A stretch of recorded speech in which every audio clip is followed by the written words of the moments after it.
श्री कृष्ण और काल्यवन का वध, रणछोड़ नाम की कथा।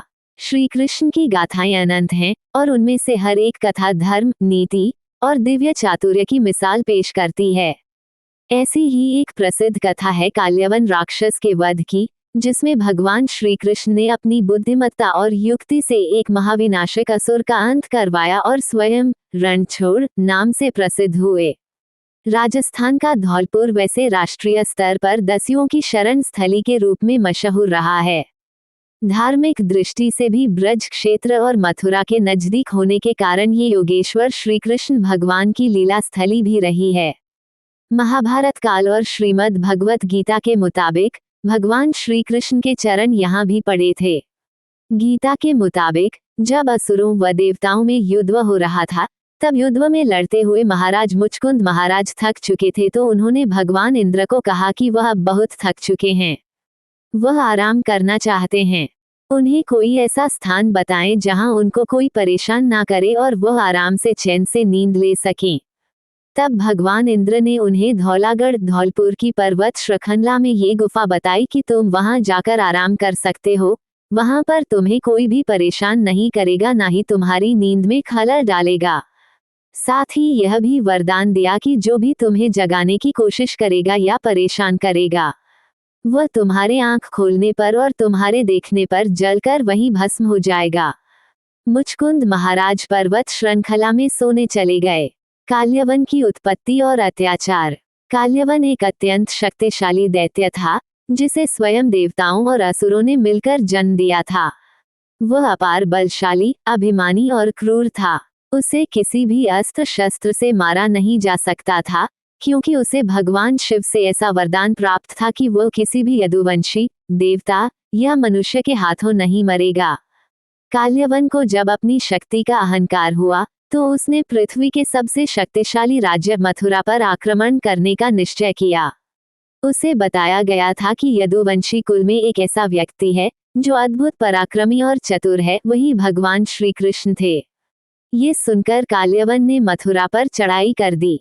उस समय ब्रज क्षेत्र में एक राक्षस काल्यवन के अत्याचारों से मथुरा नगरी भयभीत थी, जिसके चलते ब्रज क्षेत्र के लोगों ने रक्षा के लिए भगवान श्री कृष्ण से सुरक्षा की गुहार लगाई। जिसके बाद भगवान श्री कृष्ण ने काल्यवन राक्षस को युद्ध के लिए ललकारा और दोनों के बीच कई दिनों तक भीषण युद्ध चलता रहा, लेकिन युद्ध में भगवान श्री कृष्ण उसे नहीं हरा पाए और काल्यवन राक्षस भगवान श्री कृष्ण पर भारी पड़ने लगा, जिसके चलते कुछ सोचकर भगवान श्री कृष्ण ने मैदान छोड़ दिया।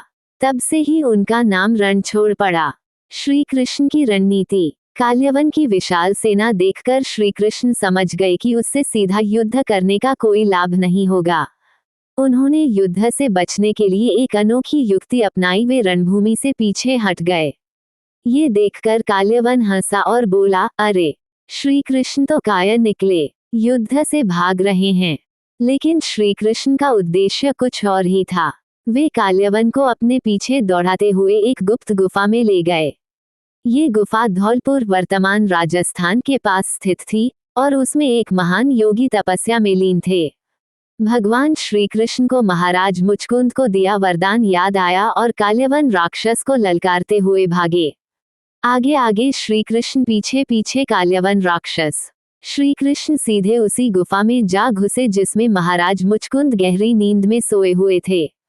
सोए हुए मुचकुंद महाराज पर श्री कृष्ण ने अपना पीतांबर वस्त्र डाल उन्हें ढक दिया। जब काल्यवन राक्षस पीछा करते हुए गुफा में जा पहुंचा, तो वह श्री कृष्ण का पीतांबर वस्त्र देखकर बहुत क्रोधित हुआ और कहा कि मेरे डर से रणछोड़ छलिए यहाँ आकर छुपकर सो गया है, और उसने चिरनिद्रा में सोए मुचकुंद महाराज को लात मारकर जगा दिया। लात का प्रहार पड़ते ही जब मुचकुंद महाराज जागे, तो उन्होंने काल्यवन की ओर गुस्से से देखा, तो वरदान के मुताबिक देखते ही काल्यवन राक्षस वहीं भस्म हो गया। इसका उल्लेख श्रीमद् भगवत गीता और महाभारत में भी है। आज भी यहाँ श्री कृष्ण के पद चिन्हों के निशान हैं और वह गुफा स्थित है जहाँ पर यह छल युद्ध श्री कृष्ण ने किया था और कभी किसी हथियार से नहीं मरने वाले वरदान प्राप्त काल्यवन राक्षस का वध छल से करवाया था। काल्यवन राक्षस के भस्म होते ही भगवान श्री कृष्ण मुचकुंद महाराज के सामने निकल कर आ गए और उन्हें प्रणाम कर सारा वृतांत सुना दिया। काल्यवन के वध के बाद भगवान श्री कृष्ण ने यहाँ पर यज्ञ कराया जो मुचुकुंद महाराज के नेतृत्व में हुआ। यज्ञ में 33 कोटि देवता और राजा महाराजाओं ने भाग लिया। यज्ञ के बाद मुचकुंद महाराज को भगवान श्री कृष्ण ने वरदान दिया कि कोई भी श्रद्धालु तीर्थ करने के बाद इस कुंड में स्नान कर लेगा, तभी उसका तीर्थ यात्रा सफल होगी। जिसके बाद काल्यवन के अत्याचारों से पीड़ित ब्रजवासियों में खुशी की लहर दौड़ गई, जिसके बाद से ही आज तक मुचकुंद महाराज की तपोभूमि मुचकुंद में सभी लोग ऋषि पंचमी से देव छठ तक चलने वाले लक्खी मेले में स्नान करते आ रहे हैं, जहां इन नवविवाहित जोड़ों के सेहरे की कलंगी को सरोवर में विसर्जित कर उनके जीवन की मंगल कामना की जाती है। ऋषि पंचमी से शुरू होने वाले इस लक्खी मेले में राजस्थान, हरियाणा, उत्तर प्रदेश और मध्य प्रदेश के साथ दूसरे प्रांतों के लाखों श्रद्धालु मुचकुंद सरोवर में स्नान करने आते हैं। बताते हैं कि इस कुंड में स्नान करने से चरम रोगों से भी मुक्ति मिलती है। पुराणों में श्री राम और श्री कृष्ण को भी कुछ ऐसे शक्तिशाली राक्षसों से हार का सामना करना पड़ा जिन्हें वे नहीं हरा पाए, जिनमें से कुछ प्रमुख थे रावण, हिरण्यकश्यप और नारकासुर। यहाँ कुछ ऐसे शक्तिशाली राक्षस और श्री राम व श्री कृष्ण की उनसे हार के कारण दिए गए हैं। रावण को श्री राम ने अंततः हरा दिया था, लेकिन रामायण में रावण की शक्ति और कौशल का वर्णन है, जिससे पता चलता है कि श्री राम को उसे हराने में काफी संघर्ष करना पड़ा था। हिरण्यकश्यप को भगवान विष्णु के नरसिंह अवतार ने मारा था, न कि श्री राम या श्री कृष्ण ने। नारकासुर को श्री कृष्ण ने मारा था, लेकिन नारकासुर की शक्ति और कौशल का वर्णन पुराणों में है, जिससे पता चलता है कि श्री कृष्ण को उसे हराने में काफी संघर्ष करना पड़ा था। अन्य राक्षस। पुराणों में कई अन्य शक्तिशाली राक्षसों का वर्णन है, जैसे कि महिषासुर, दुर्गमासुर, कंस, रक्तबीज, भस्मासुर और अंधक, जिन्हें श्री राम और श्री कृष्ण ने नहीं मारा था। निष्कर्ष। राक्षसों के साथ श्री राम और श्री कृष्ण की लड़ाई केवल शक्ति और कौशल की लड़ाई नहीं थी, बल्कि यह धर्म और अधर्म के बीच की लड़ाई थी, जिसमें श्री राम और श्री कृष्ण ने हमेशा धर्म की जीत सुनिश्चित की। पहला राक्षस कौन था? पुराणों अनुसार कश्यप की सुरसा नामक रानी से यातुधान राक्षस उत्पन्न हुए, लेकिन एक कथा अनुसार प्रजापिता ब्रह्मा ने समुद्रगत जल और प्राणियों की रक्षा के लिए अनेक प्रकार के प्राणियों को उत्पन्न किया। कलयुग में राक्षस कौन है? जैसे पूर्ण परमात्मा एक है, वैसे ही राक्षस भी एक ही है, जिसका नाम शैतान काल ब्रह्म है, जो 21 ब्रह्मांड का मालिक है।